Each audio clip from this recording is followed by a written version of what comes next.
ఆ కుర్రోడు పిచ్చోడు. ఆ పిచ్చోడికి కటింగ్ ఎవడో చేయటల్లా.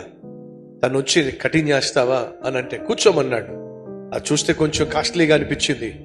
డబ్బులు నా దగ్గర ఎక్కువ లేవు, దయచేసి ఎక్కువ ఆశించొద్దు అంటే, నువ్వు కూర్చొని కటింగ్ చేస్తా. కటింగ్ చేసిన తర్వాత చాలా అందంగా తయారయ్యాడు. ఉన్నదా రూపాయి 2 రూపాయలు ఇవ్వాలని ప్రయత్నం చేస్తే, ఆ డబ్బులు నాకంటే నీకు ఎక్కువ అవసరం, ఉంచుకో, నేను ఇప్పుడు ఇంటర్వ్యూకి వెళ్తున్నా అన్నాడు. ఇంటర్వ్యూకి ఈ బట్టలతో ఏం వెళ్తావు అని చెప్పి ఆ కటింగ్ చేసే వ్యక్తి తన చొక్కా తన టీషర్ట్ ఇచ్చాడు.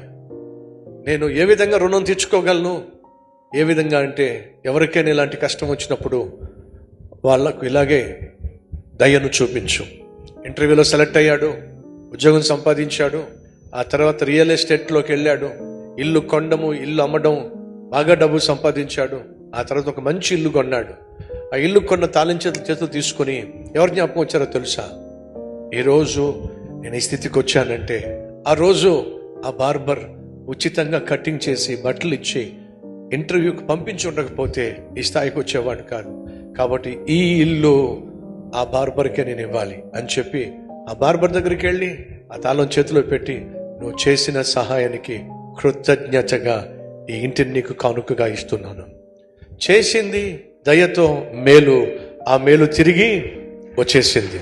మేలుకున్న తత్వం అది, మంచితనానికి ఉన్న తత్వము అది. దయ చూపించండి, ఆ దయ తిరిగి ఒకరోజు మళ్ళా మీ దగ్గరికి వచ్చేస్తుంది.